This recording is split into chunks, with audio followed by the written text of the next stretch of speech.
नमस्कार students, CTET 2024 CTET जुलाई 2024 के लिए हम तैयारी शुरू कर रहे हैं और उसमें हिंदी की क्लास में आज हम करेंगे पेडागोजी। तो मैंने आपको बताया था पहले भी, हिंदी जो सिलेबस है हिंदी का वो 30 अंक की हिंदी आएगी, 30 अंक की, और उसमें 15 अंक तो पेडागोजी के रहेंगे, शिक्षा शास्त्र के ये 15 अंक का आएगा। और जो 15 अंक है वो गद्यांश आएगा। उसमें 15 अंक में अपठित बोध आएगा। अपठित बोध ये क्या होता है? ये अनसीन पैसेजेस होते हैं। एक अनसीन पैसेज, एक गद्यांश आएगा अपठित और एक अपठित काव्यांश आएगा। तो इस तरह से ये 15 मार्क्स का होगा। तो सबसे ये तो बेटा वो चीज़ है जो हम पहले कर चुके हैं या आप भी कई विगत परीक्षाओं में कर चुके होंगे, even 7th 8th 9th 10th से। ये इतना कठिन नहीं है, ज़्यादा ध्यान देने की जरूरत इस पर है जिसमें बच्चे नंबर गवा देते हैं। ये शिक्षा शास्त्र होता क्या है? शिक्षा शास्त्र होता है शिक्षण की विधियां। शिक्षा शास्त्र का मतलब है शिक्षण की विधियां, मतलब कि शिक्षण कैसे किया जाता है, शिक्षण की कौन कौन सी टेक्निक है, तो उस पर बात की जाती है। तो इसमें 9 चैप्टर्स हैं कुल। तो 9 चैप्टर्स को 1 by 1 करके हम देखेंगे, करेंगे, पढ़ेंगे। और पहला चैप्टर है अधिगम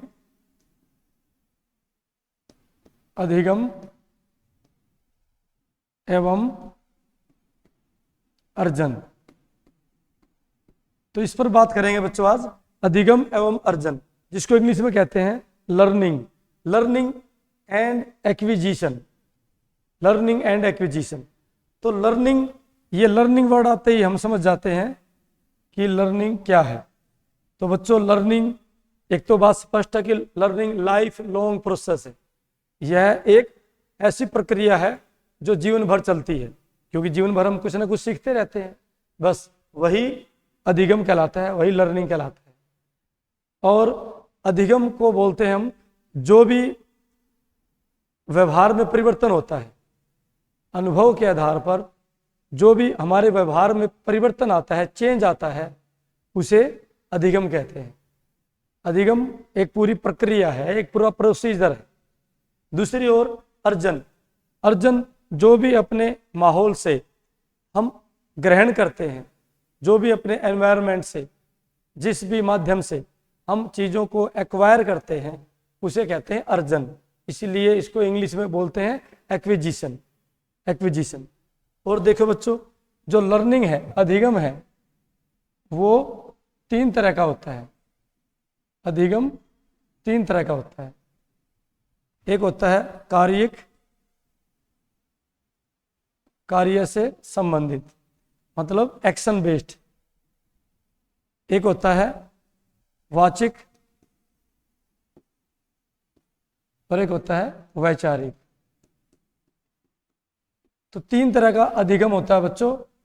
अधिगम 3 टाइप्स का होता है। पहला है कारिक, मतलब इसमें बालक जब स्वयं उठने की कोशिश करता है, बिना किसी के सहारे के चलने की कोशिश करता है, तो इसको मोटर लर्निंग बोलते हैं। मोटर, MOTOR, मोटर लर्निंग, मतलब उसमें खुद के मूवमेंट होगी, उसकी खुद की फिजिकल वो प्रयास करेगा उठने का, चलने का। वो सब जो अधिगम होता है वो सब सीख रहा होता है, उठना, बैठना, चलना, वो सब कारिक होता है। ठीक है, ओके। दूसरा है वाचिक मतलब इसको शाब्दिक भी बोल सकते हैं हम।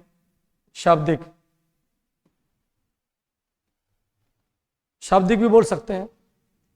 शाब्दिक का मतलब है कि जो भी बच्चा अपने शब्दों से, चित्रों से, अंकों से, ध्वनि से, जो भी बच्चा सीखता है, किसी भी माध्यम से बच्चा सीख रहा है, चित्रों के माध्यम से, शब्दों के माध्यम से, अंकों के माध्यम से, वो जो लर्निंग है, that type of learning is known as वाचिक लर्निंग। वाचिक, ओके। और नेक्स्ट है वैचारिक। इसमें आगे विचार से बना हुआ शब्द है। जब भी बालक दूसरे के परिवेश में रहते हुए दूसरे के विचार ग्रहण करता है, दूसरों के विचारों से अवगत होता है और उससे शिक्षा ग्रहण करता है, उससे कुछ भी लर्निंग करता है, तो उस टाइप की लर्निंग वैचारिक अधिगम कहलाती है। ओके, अब बात करते हैं बच्चों, यस, ये बार बार में कुछ विद्वानों के नाम आते हैं, कुछ भाषाविदों के नाम आते हैं, ये शिक्षाविद हैं, इनके नाम आते हैं, जैसे वाइगोत्स्की,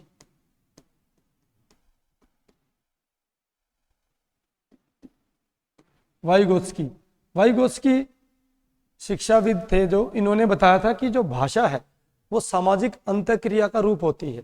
यानी भाषा जो है वो समाज से, व्यवहार से, इंटरप्रिटेशन से, आपसी अंतःक्रिया से, रिएक्शन से, बोलचाल से भाषा सीखते हैं। ठीक है, ओके। तो ये अलग विचार होते हैं, हर शिक्षाविद के अलग अलग विचार होते हैं। कुछ शिक्षाविद बोलते हैं कि शिक्षा जो है वो जन्मजात प्रवृत्ति होती है, यानी बच्चे शिक्षा बाई बर्थ सीखने की क्षमता के साथ पैदा होते हैं। तो अलग अलग शिक्षाविदों ने अलग अलग बात बताई है लर्निंग को लेकर। कुछ शिक्षाविद कहते हैं कि नहीं, बच्चे केवल अनुकरण से सीखते हैं, बच्चे केवल अनुकरण से, दूसरे को कॉपी करके सीखते हैं। कुछ कहते हैं कि सामाजिक अंतःक्रिया से सीखते हैं। कुछ कहते हैं कि बच्चे तो जन्मजात सीखने की प्रवृत्ति, टेंडेंसी के साथ ही उत्पन्न होते हैं, यानी बाई बर्थ उनके अंदर इतना होता है स्किल कि वो सीख सके। तो आइए कुछ प्रश्नों के माध्यम से हम इस बात को और पुख्ता करेंगे। और पहला प्रश्न है ये, ओके। देखो बच्चों, सीखना किसी स्थिति के प्रति को दर्शाता है, यानी सीखना किसको दिखाता है। हम बात कर चुके हैं सीखना मतलब लर्निंग, तो लर्निंग किसको दिखाता है, अभिक्रिया को। अभिक्रिया मतलब रिएक्शन।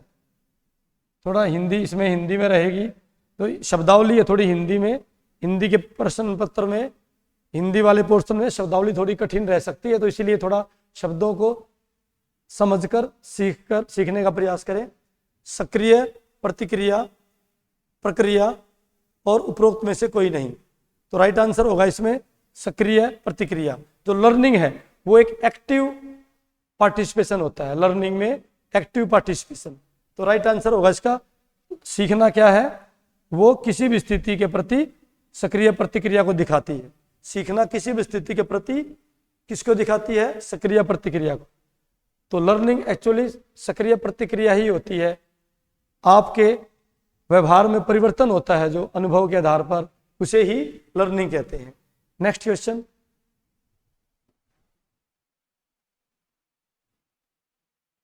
यस, अगला प्रश्न है बच्चों, अधिगम के संदर्भ में कौन सा कथन सही नहीं है। वो ध्यान से सुनिए, बहुत बाद तक आपको प्रश्न पढ़ना चाहिए, यहाँ पर अंत में आकर लिखा हुआ नहीं है।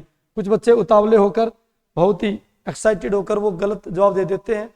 वो अधिगम के संदर्भ में कौन सा कथन ये पढ़ते ही नहीं है, बस वो किसी को भी ठीक कर देते हैं। व्यक्ति के सर्वांगीण विकास में सहायक होते हैं, बिल्कुल।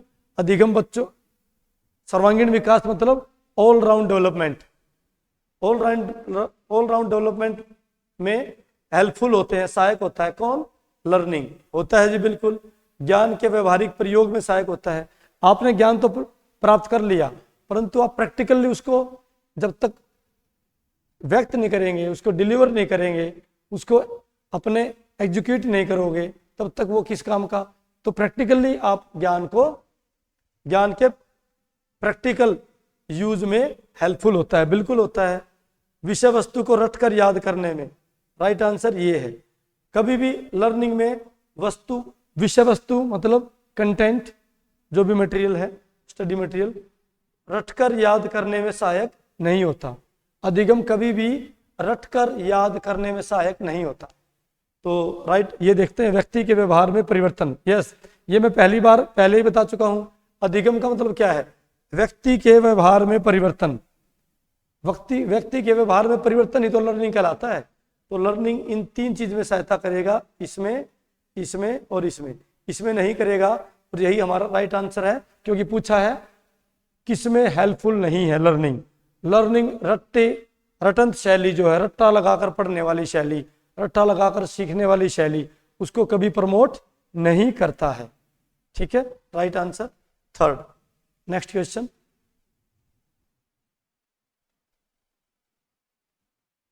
यस, नेक्स्ट क्वेश्चन बच्चों, बच्चे विद्यालय आने से पहले, बहुत ही अच्छा प्रश्न है, भाषा के चारों कौशलों पर पूर्ण अधिकार रखते हैं। भाषा सीखी जाती है, वो कौशलों को स्किलफुल बनाया जाता है, कौशलों को सीखा जाता है। दरअसल भाषा का उद्देश्य क्या है? कई बार आप ध्यान देते होंगे, मैथ्स का सब्जेक्ट का अलग ऑब्जेक्टिव है, साइंस का अलग है, भाषा का क्या ऑब्जेक्टिव है? तो भाषा का ऑब्जेक्टिव है भाषा के चारों कौशलों में पारंगत हो जाना, कौशलों में हुनरमंद हो जाना, कौशलों को भली भांति सीख लेना, उनका व्यवहारिक रूप सीख लेना, प्रैक्टिकल रूप सीख लेना, वो होता है भाषा। तो बेटा भाषा के 4 स्किल होते हैं, LSRW। याद रखना, इतना इजी क्वेश्चन नहीं आएगा कि भाषा के कितने कौशल होते हैं। तो भाषा के 4 कौशल होते हैं, learning, speaking, reading and writing. तो 4 कौशल होते हैं। हिंदी में बोलेंगे सुनना, स्पीकिंग वाचन, रीडिंग पढ़ना पठन, और W फॉर राइटिंग। तो ये 4 कौशल होते हैं। क्वेश्चन है, भाषा के चारों कौशलों पर पूर्ण अधिकार रखते हैं। बच्चे यदि चारों कौशलों को कैसे अधिकार रखते हैं? क्वेश्चन सुनिए ध्यान से। विद्यालय आने से पहले चारों कौशल कैसे सीख लेंगे? क्योंकि बच्चों को तो केवल सुनना आता है, बच्चों को केवल सुनना आता है और स्पीकिंग बोलना आता है, रीडिंग नहीं आता, राइटिंग करना भी नहीं आता। तो ये क्वेश्चन, ये तो ऑप्शन गलत हो गया। नेक्स्ट, अपनी भाषा की नियमबद्ध व्यवस्था की व्यवहारिक कुशलता के साथ आते हैं, कोरिलेट होते हैं। ज्यादातर बच्चे बोलेंगे, अक्सर सुनते होगे आप भी, कि बच्चों के बारे में कहा जाता है कि बच्चे तो कोरिलेट होते हैं। नहीं भाई, गलत। Right answer B. अपनी भाषा की नियमबद्ध व्यवस्था की व्यवहारिक कुशलता के साथ आते हैं। थोड़ा इसको समझ लेते हैं। आप कहोगे सर बच्चों को भाषा पढ़नी आती है तो वो विद्यालय में क्या करने आते हैं, विद्यालय में क्या सीखेंगे? फिर बेटा जो भाषा, जिस परिवेश में बच्चा रह रहा है, उस परिवेश की भाषा को वो बोलना जानता है, उसके नियम जानता है। अब आप कहोगे नियम जानता है, उसको नाउन, प्रोनाउन या उसको सब्जेक्ट, ऑब्जेक्ट, वर्ब की जानकारी नहीं होती, बट उसको पता है कि हमारे परिवेश में भाषा को किस तरह बोला जाता है। उसको पता है कि मैं लड़का हूं तो मैं, वो बोलेगा कि मैं चॉकलेट खाना चाहता हूं, मैं चॉकलेट खाऊंगा। ऐसे नहीं बोलेगा लड़का कि मैं चॉकलेट खाऊंगी, क्योंकि उसको नियम का पता है। इस नियम का तो पता है उसे कि वो लड़का है तो ऐसे बोलेगा, लड़की है तो खाऊंगी बोलेगा। तो ये नियम ही तो है। इस नियम की व्यवस्था को वो पहले से ही, विद्यालय आने से पहले, जब तक 3-4 साल का होता है, वो जानता है इस बात को। और प्रैक्टिकल स्किल, कुशलता मतलब प्रैक्टिकल स्किल के साथ आते हैं। उसका व्यवहारिक, भाषा का केवल व्यवहारिक पक्ष वह जानता है, भाषा के व्यवहारिक पक्ष से वो अवगत है। उसको थ्योरेटिकल पक्ष नहीं पता। उसको नहीं पता कि कर्ता, कर्म और क्रिया किस चिड़िया का नाम है। उसे नहीं पता कि भाषा में जो शब्द होते हैं वो संज्ञा, सर्वनाम, विशेषण, क्रिया, इनमें से कोई होता है, लेकिन उसे प्रैक्टिकल नॉलेज होती है। कोरिलेट नहीं होते, भाषा का समुचित उपयोग करने में समर्थ नहीं होते हैं भाषा का समुचित प्रयोग, लेकिन इसमें आने से पहले पूछा, आने से पहले ये होते हैं। इसमें होता है समर्थ नहीं होते, पर क्वेश्चन है समर्थ तो होते हैं, तो this is the right answer.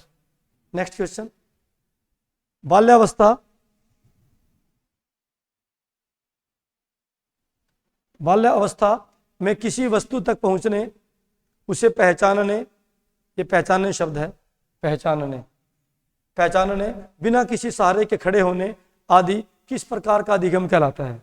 Okay, दोबारा सुनिए, मैं बता चुका हूं, तीन तरह का लर्निंग होता है। ओके, एक तो वाचिक होता है, एक क्रियात्मक यानी कार्मिक जिसे मैंने बताया था, एक विचारात्मक या वैचारिक होता है। इसको वैचारिक भी बोल सकते हैं, वैचारिक। ये की बात है, शब्द अलग अलग हैं। तो बच्चों बाल्यावस्था में यानी बचपन में, चाइल्डहुड में, किसी वस्तु तक पहुंचने में बच्चा उठेगा, अपने आप प्रयास करेगा, तो उसका मोटर लर्निंग, समझ गए? जब खुद वह उठने का प्रयास करता है, खुद वह चलने का प्रयास करता है, उसे पहचानने का प्रयास करता है, बिना सहारे के खड़े होना है, ये सब काम में उसका शारीरिक फिजिकल मूवमेंट हो रही है, फिजिकल एक्टिविटी हो रही है, फिजिकल मूवमेंट हो रही है। तो फिजिकल किस में आएगा? क्रियात्मक। करके सीख रहा है, वो करना करके सीख रहा है, तो उसको बोलेंगे क्रियात्मक। क्रियात्मक लर्निंग, क्रियात्मक अधिगम। ऐसे अधिगम को क्या बोलेंगे? क्रियात्मक अधिगम। वाचिक, जब वह वर्णों से, शब्दों से, ध्वनि से या चित्रों से सीखता है तो वाचिक। और विचार, जब दूसरे के बातों को सुनकर अनुभव करते हुए सीखता है तो उसको वैचारिक या विचारात्मक लर्निंग कहते हैं। Right answer C, third. Next question है, संकेतों, चित्रों, शब्दों, आगे ना, संकेतों, चित्रों, शब्दों आदि के माध्यम से जो अधिगम किया जाता है, जो अधिगम किया जाता है, जो लर्निंग की जाती है, उसे क्या कहते हैं? क्रियात्मक, नो। शाब्दिक, राइट आंसर, उसको शाब्दिक अधिगम कहते हैं। शाब्दिक अधिगम, बिल्कुल ठीक था। ये 3 तरह के अधिगम होते हैं। तो पिछला प्रश्न दूसरे अधिगम की टाइप पर था, ये दूसरी अधिगम की टाइप पर है। नेक्स्ट क्वेश्चन,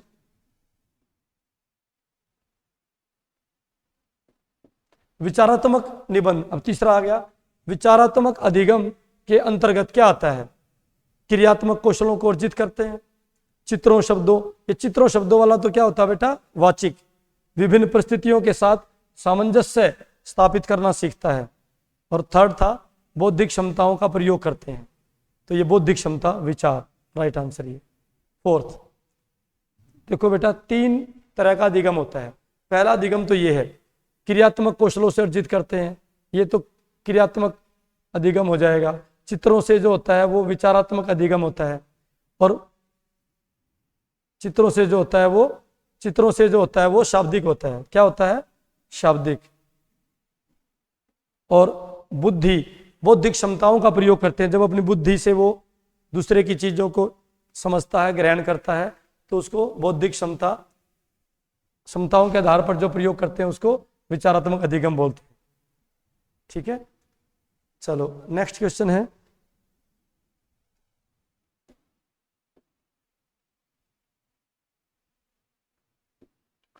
भाषा परिणाम है के साथ। यस, क्यों? पूरा क्वेश्चन ये है कि भाषा किसका परिणाम है? तो भाषा परिणाम है, भाषा एक रिजल्ट है, तो भाषा किसका परिणाम है बच्चों?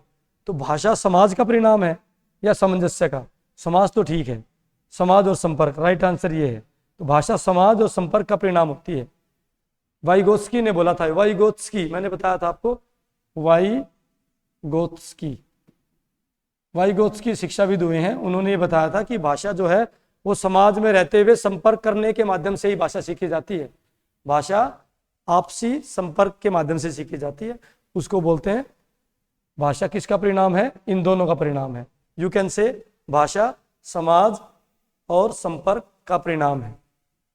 नेक्स्ट क्वेश्चन है,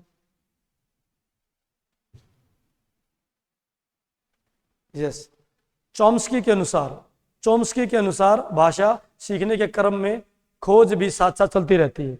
मैंने आपको बताया था ये अलग शिक्षाविद हैं। चॉम्स्की है, वाइगोत्स्की है, एक ओरोनिन है, पियाजे है। तो बेटा सब ने अपनी अलग अलग विचार प्रकट किए भाषा को लेकर, भाषा सीखने को लेकर। तो चॉम्स्की ने क्या कहा, नाम याद रखना इसका, चॉम्स्की ने कहा कि जब भी कोई भाषा सीखता है, भाषा सीख रहा है, उसी सीखने के क्रम में खोज भी साथ साथ चलती रहती है। कौन सी खोज? वैज्ञानिक। यानी ये कहना चाहता है कि जब भी कोई भी भाषा सीखता है, मैं, आप, हम कोई भी भाषा सीखते हैं, तो भाषा सीखने के क्रम में वैज्ञानिक पड़ताल भी साथ साथ चलती रहती है। क्या चलती रहती है? वैज्ञानिक पड़ताल। यानी ठीक भाषा सीखते समय हमारी पड़ताल भी होती रहती है, जब भाषा सीख रहे हैं, कि वो भाषा बोली कैसे जाएगी। जैसे आप कुछ बोल रहे हैं, मैं आपको सुन रहा हूं, तो उस समय मुझे ये भी पता चलता है कि कैसे बोलते हैं। मैं आपकी भाषा को सुन रहा हूं, ग्रहण कर रहा हूं, साथ साथ मुझे ये भी तो पता चल रहा है कि किस शब्द का उच्चारण कैसे किया जाता है, किस शब्द को कितने उतार चढ़ाव के साथ बोला जाता है, किस शब्द का लहजा क्या होता है, एक्सेंट क्या होता है। तो वैज्ञानिक पड़ताल चोम्स्की के अनुसार भाषा सीखने के क्रम में वैज्ञानिक पड़ताल साथ साथ चलती है। याद रखना स्टेटमेंट ये। नेक्स्ट क्वेश्चन है, आत्मसात करना बेटा, आत्मसात करना। तो इसमें जब हम ई जोड़ेंगे, करण जोड़ेंगे तो आत्मसातीकरण हो जाएगा। आत्मसात करना मतलब अपने अंदर जज्ब करना। आत्मसातीकरण और समायोजन के माध्यम से बच्चा कई रूपरेखाओं का निर्माण करता है। दोबारा सुनो, आत्मसातीकरण, आत्मसात करना और समायोजन, एडजस्टमेंट करना, समायोजन करना के माध्यम से बच्चा कई रूपरेखाओं को निर्माण करता है, कई रूपरेखा बनाते हैं। ये स्टेटमेंट है बच्चों, देख सकते हो आप। ये विचार, ये स्टेटमेंट किसका है? किसका स्टेटमेंट है? पियाजे का। किसका? पियाजे का। पियाजे ने स्टेटमेंट दिया था कि आत्मसातीकरण और समायोजन के माध्यम से बच्चा कई रूपरेखाओं का निर्माण करता है। तो ये स्टेटमेंट है बच्चों, ये आपको याद ही करना पड़ेगा कि कौन से शिक्षाविद का है।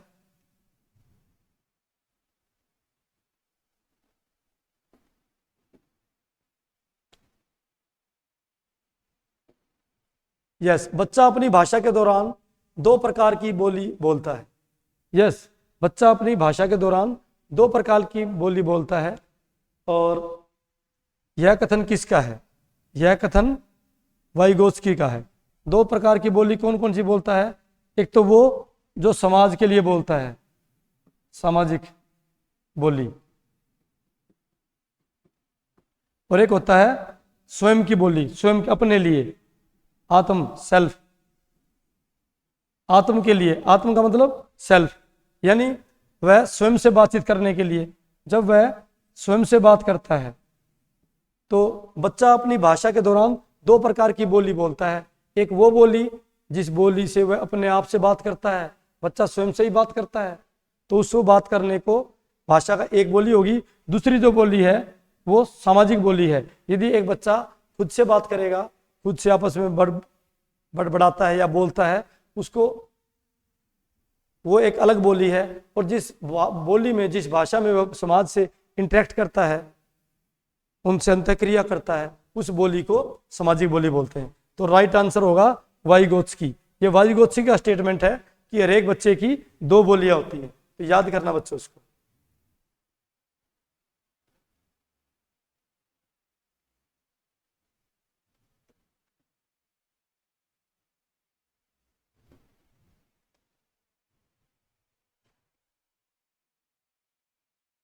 यस, तो बच्चों भाषा अर्जन को प्रभावित करता है। भाषा अर्जन, एक होता है भाषा अधिगम।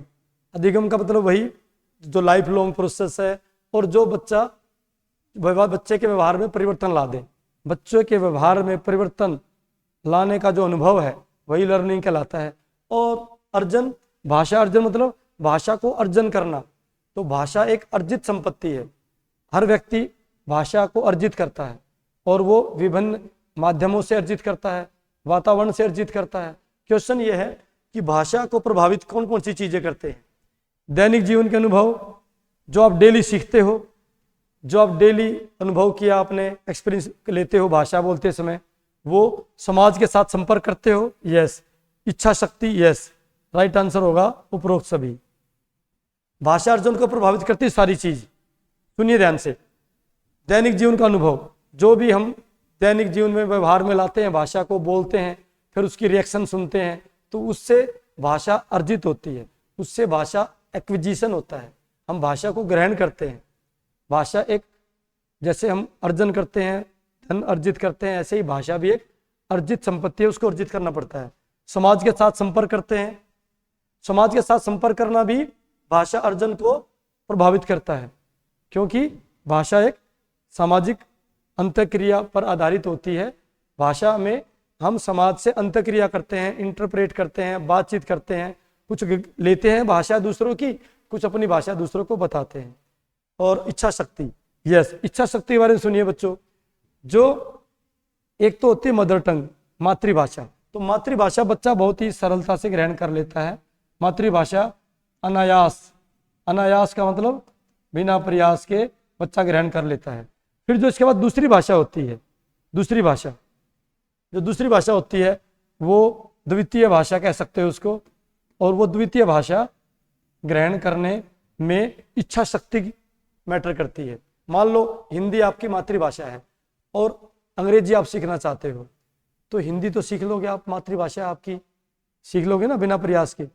लेकिन आपको अंग्रेजी भाषा सीखनी है, कोई भी दूसरी भाषा सीखनी है, आपको फ्रेंच सीखनी है, जर्मन सीखनी है, कोई भी, तो उसके लिए आपकी इच्छा शक्ति बहुत डिपेंड करती है कि कितना इच्छा शक्ति से आप उस भाषा को ग्रहण करना चाहते हैं, कितनी आपकी विल पावर है, कितनी आपकी इच्छा शक्ति है, कितना आपका एनवायरनमेंट है, वो तो आ गया, मैंने बता दिया। एनवायरनमेंट तो ये हो गया, अपने जीवन का अनुभव। तो ये सारी चीजें भाषा के अर्जन को इफेक्ट करती है। चलो नेक्स्ट क्वेश्चन।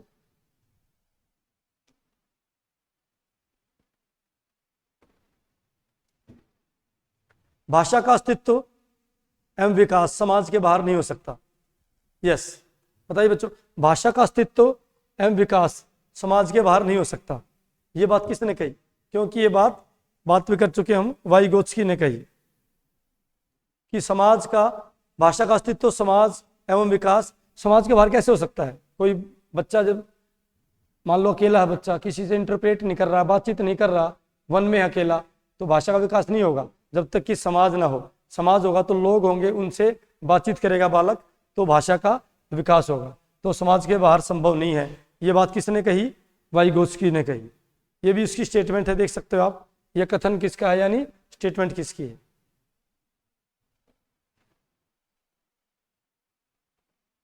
भाषा सीखने के क्रम में बालक के अंतर्गत सर्वप्रथम किस अभिव्यक्ति का विकास होता है? अच्छा क्वेश्चन है कि जब भाषा सीख रहा है बच्चा, उसी क्रम में सबसे पहले, सर्वप्रथम सबसे पहले किस प्रकार की अभिव्यक्ति बच्चा करता है? बच्चा भाषा सीखनी शुरू की है उसने, सबसे पहले कौन सा भाषा का रूप प्रयोग करेगा? लिखित नहीं, लिखित तो बच्चा स्कूल में करता है, स्कूल में जाने के बाद बच्चा लिखित भाषा का रूप सीखता है ना। तो राइट आंसर मौखिक। मौखिक भाषा को बच्चा सबसे पहले प्रयोग करता है। कुछ बच्चे इसको डाउट कर सकते हैं कि इसमें सांकेतिक भाषा, इशारे वाली भाषा, नो, बच्चा पहले जन्म लेने के बाद कुछ समय बाद रोने लगता है, धीरे धीरे बोलने लगता है, वो संकेतों से बात नहीं करता, वो रोकर अपनी बात प्रकट करता है, धीरे धीरे बात को बोलने लगता है। पहले एक एक शब्द का प्रयोग करेगा, दूध, पानी, इस तरह से। तो वो धीरे धीरे भाषा सीख रहा है, तो सबसे पहले वो मौखिक भाषा का प्रयोग करेगा। तो यही राइट आंसर होगा। सीखने के क्रम में सबसे पहले बच्चा मौखिक भाषा सीखता है। Okay, next question. यस, इसमें है बच्चों, भाषा अर्जन में महत्वपूर्ण है। भाषा जब आप एक्विजिशन, लैंग्वेज एक्विजिशन कर रहे हो, भाषा को अर्जित कर रहे हो, उस समय क्या चीज महत्वपूर्ण है?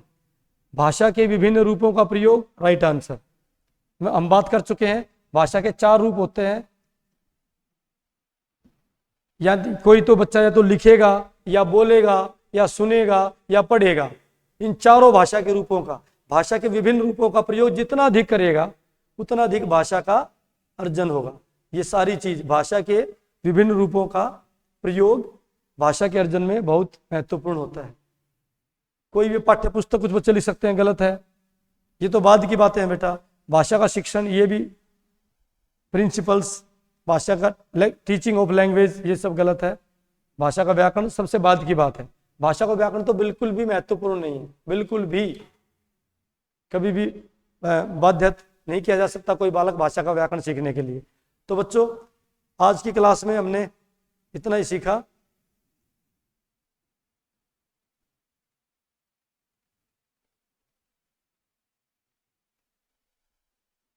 ओके स्टूडेंट्स, तो आज के लिए इतना ही। तो मिलते हैं नेक्स्ट क्लास में। हम चैप्टर वाइज जो 9 चैप्टर्स होते हैं भाषा शिक्षण के, उन पर क्रमशः बात करेंगे। धन्यवाद, जय हिंद।